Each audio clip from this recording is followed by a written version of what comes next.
Bismillahirrahmanirrahim. Assalamu alaikum and welcome to the Muharram Kids Challenge. I would like to welcome you all here today.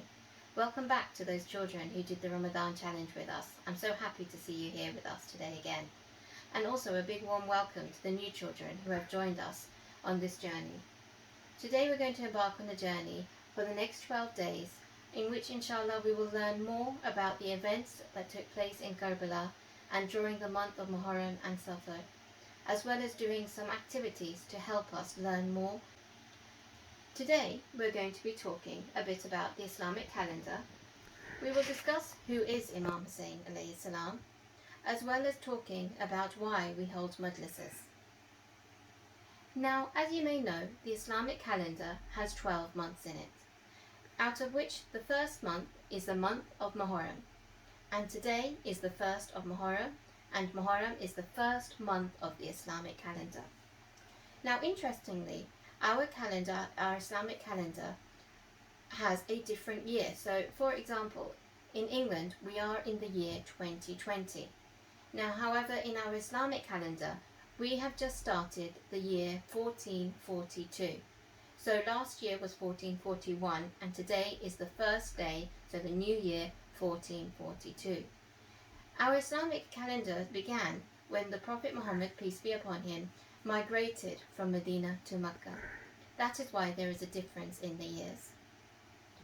Normally, when we start our new month, the Islamic calendar is based on the phases of the moon, as you may know. The beginning or the first day of the month is upon the sighting of the new moon. And as I was saying, normally we are quite happy and excited about the coming of a new month. So for example, on the 1st of Ramadan, when the moon is sighted the day before, the night before, we are all excited about fasting and opening our fast and the food and lots of enjoyment to come and rewards in that month. Another example is the 1st of Shawwal, when it comes to the day of Eid. However, on the sighting of this moon, the moon of the 1st of Muharram, our eyes fill with tears and our hearts filled with sorrow, because we remember those events that took place in the month of Muharram to Imam Hussein alayhi salam and his family members and friends. So what is so important about the month of Muharram? Well, we know that Imam Hussein alayhi salam was martyred, so he was killed in the way of Islam, as well as many members of his family and his friends. We also remember during this month the thirst of the children and the family of the Imam. They were forbidden water from the 7th of Muharram until the 10th of Muharram, so they had no water to drink for those 3 days. We also remember the cruelty of the family by the bad people of the time towards the family and the friends of our Imam, as well as the torture that was of the women and the children even after the 10th of Muharram. Now it's very important that we understand who is Imam Hussein alayhi salam. So as you will know, Prophet Muhammad, peace be upon him, was our last prophet, the one that was guided and sent to us by Allah subhanahu wa ta'ala. Now, Prophet Muhammad had a very close cousin, Imam Ali alayhi salam, who was also the first man after Prophet Muhammad to accept Islam. He is known as our first Imam, and this was declared by the Prophet Muhammad, peace be upon him, himself on the day of Ghadir. Imam Ali alayhi salam was also married to the Prophet's daughter, Sayyidah Fatima, peace be upon her. They had 4 children. The first was Imam Hussein alayhi salam, who is our second Imam. Then it was Imam Hussein alayhi salam, the 3rd Imam. So it's important that we remember that Imam Hussein alayhi salam and Imam Hassan were the grandchildren of the Prophet Muhammad, peace be upon him. Then they also had two girls, Sayyidah Zainab and Sayyidah Kulthum, peace be upon them, who were also present at the time of Karbala. Now, why do we do majlis? What does a majlis mean? A majlis actually means a gathering, a sitting together. We hold these majlis because we love our Imam, and we feel sad to hear of his hardships and the difficulties that he had to endure during the time of Karbala. We also have these majlises to give comfort to his mother, Bibi Sayyidah Fatima Zahra, peace be upon her, It is said that she comes to the house or the place in which a majlis or the sheet has been laid down for the remembrance of her son and their families. Now, Imam Hussein alayhi salam died or went through the events of Karbala in order to save Islam for us, so that we should remember these and we go to majalises to learn more about this and to gain more knowledge. Now we have a story. So if you remember, in our Ramadan program, we used to have a sparkly book which had some stories. Now, during these next few days in Muharram, we have a storybook in which we will recall the events that took place in Karbala. Now, on the 1st of Muharram, Imam Hussein alayhi salam's caravan, so a caravan is a name that was given to his group of people that were with him, had reached just outside Karbala. They pitched their tents for the night. Hussein and his sister Zainab were standing talking outside the tents. Together they both sighted the moon of the 1st of Muharram. Tears flowed down from the eyes of Imam Hussein alayhi salam. Zainab grew worried and asked her brother, "My dearest brother Hussein, why are there tears in your eyes?" "Zainab, my sister, please pray for me. Please pray that I keep my promise to Allah. Pray, my sister, that I succeed in completing my mission to save Islam.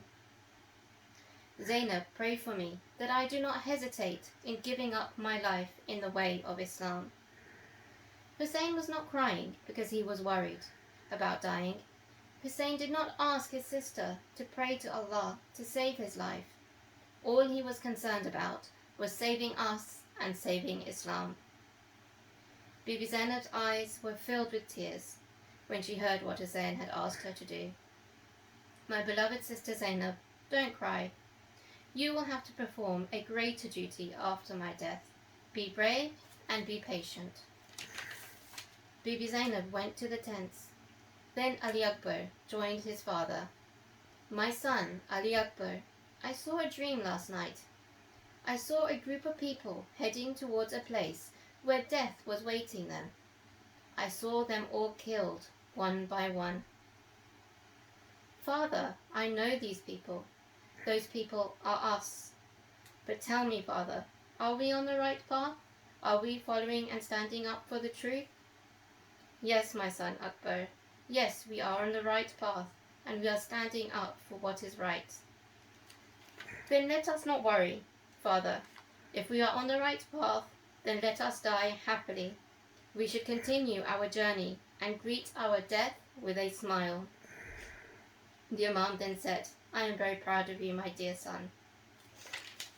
So as we can see here, the events of Karbala took place in order to stand up for the truth. Now this is very important. We should always stand up for what is right. So just for example, in your classes, maybe you're at school at playtime, a whole group of children might be making fun of one child. You shouldn't just join them because everybody is doing it. They're doing that. You should go and help that child that has been bullied or maybe not being very nice to, and you should try and find out how you can solve the issue. We should always stand up for what is right. So remember that. Now, our activity for today. So like I said, it is very important that we know who Imam Hussein alayhi salam is and his family. So I would like you to create a family tree. Now here are just some ideas, some designs, 3D, 2D, colourful, black and white, but I'm sure you have a lot of other ideas as well. So I would love to see your family trees. So please design a family tree and take a picture and send it in to our website, or you could upload it on the website. Sorry, send it into our email address, or you can upload it onto our website. Right, so in every session, we will be also having a challenge. So every day I am going to set a challenge for you. Let's have a look at what today's challenge is. So challenge number 1. Right, so your challenge today is, I would like you to set yourself 3 targets for this year.